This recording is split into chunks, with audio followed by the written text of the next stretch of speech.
Hola chicos y chicas. El texto que nosotros vamos a presentar se llama La formación docente, contextos y tensiones. Este texto fue escrito por las autoras Mónica Dorato, Marcela Campano y Diana Berizo en el año 2018, las cuales participaron en varios proyectos de investigación, proyectos de extensión y en producciones científicos académicas en la Universidad Nacional de La Plata. En el capítulo 7 trata acerca de la formación docente en educación física, considerando que son procesos a lo largo del tiempo que constituyen la disciplina. Estos plantean que son trayectorias y experiencias adquiridas que dan lugar a la formación académica y a la actuación profesional. Las autoras van a analizar tanto la formación docente en la práctica docente y en la práctica profesional, desde dos ejes de análisis. En primer lugar, desde un contexto sociopolítico y en segundo lugar, desde una tensión entre la teoría y la práctica. Es así que plantean que la educación física requiere de una formación docente.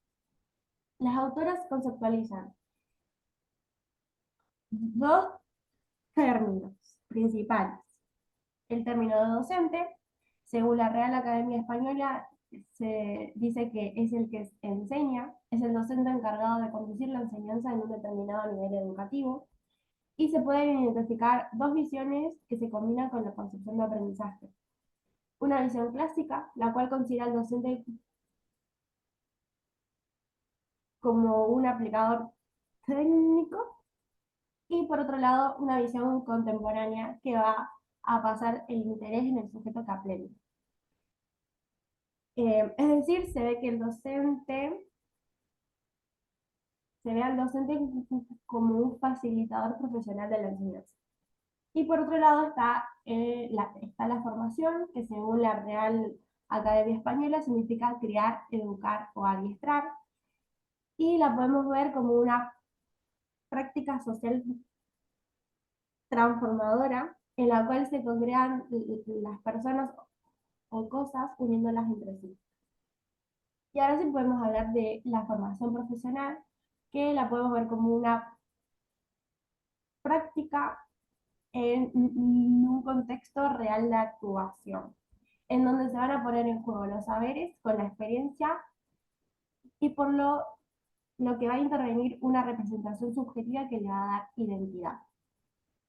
Y a partir de estas ambas conceptualizaciones se plantean unas perspectivas sobre formación docente, entendiéndola como un proceso que debe garantizar la adquisición de prácticas adecuadas a los cambios, a las demandas y a las necesidades culturales y sociales. Es decir, que se va a vincular el accional docente y el contexto de actuación. Bueno, la formación docente, por lo tanto, va a ser pensada como una formación profesional que implica ponerse en condiciones para su ejercicio. Por lo tanto, se hace hincapié en la calidad de desempeño en la escuela o en el ámbito de trabajo, como también en la responsabilidad y el compromiso que tenga el docente a la hora de enseñar y la organización sistemática. Por lo tanto, es necesario que el docente no solo ponga en acto saberes, conocimientos teóricos y prácticos, sino que también recupere el conocimiento procedente de la experiencia. Esto hace que tenga una visión mucho más crítica y que vaya acompañado no solo del saber hacer, sino también del saber ser. Esta formación se va a llevar a cabo en instituciones formativas, las cuales están influenciadas por distintas maneras de concebir la enseñanza, desde el lugar del alumno, desde el contexto o desde el tiempo y el espacio. Como plantean las autoras, a lo largo del tiempo, en la constitución de la formación docente se dieron cambios de paradigma, lo que ellas llaman sincronismos y diacronismos. Es decir, algunas de las interpretaciones de discursos constituidos se sostuvieron durante mucho tiempo, mientras que otras irrumpieron con intenciones transformadoras.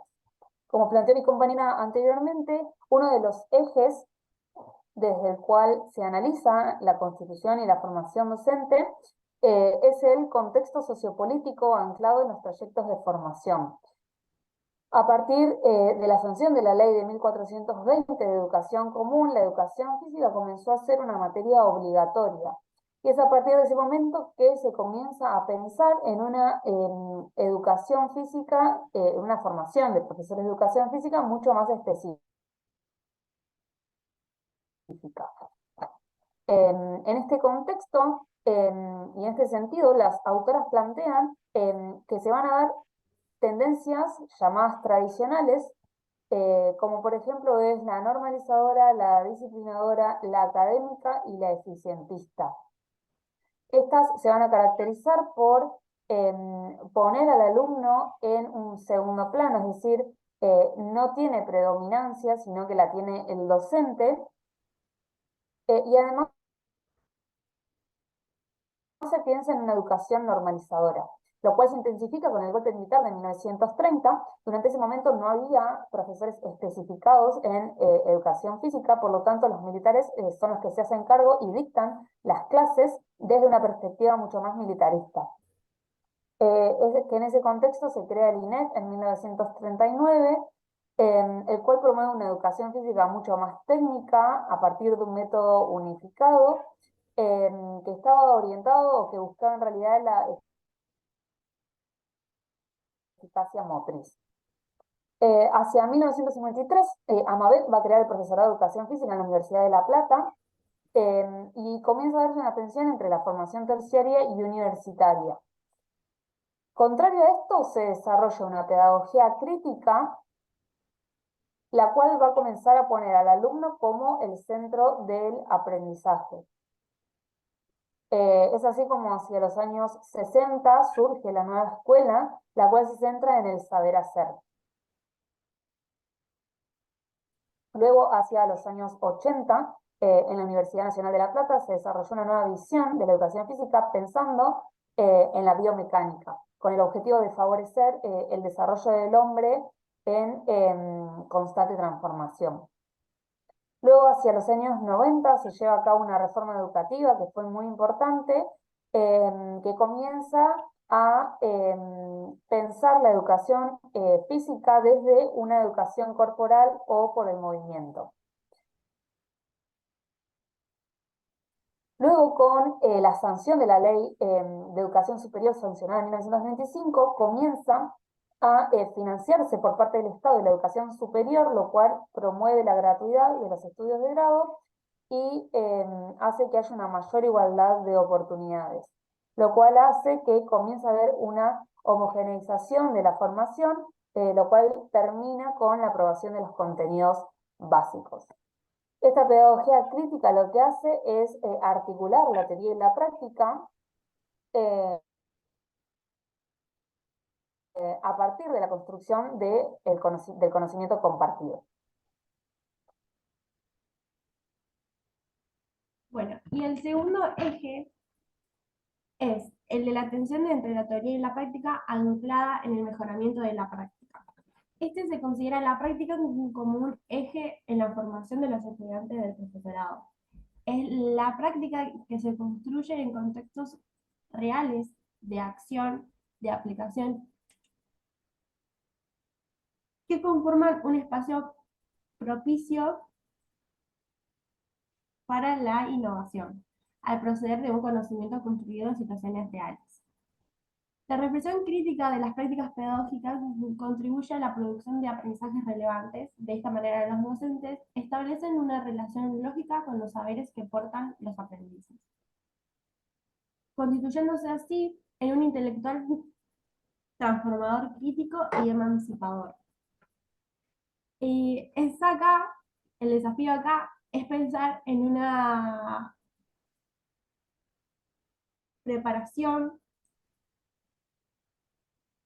que provoque la indagación, que provoque la elaboración de soluciones de los problemas, que ofrezca espacios de discusión con distintos puntos de vista y poniendo en diálogo estas situaciones.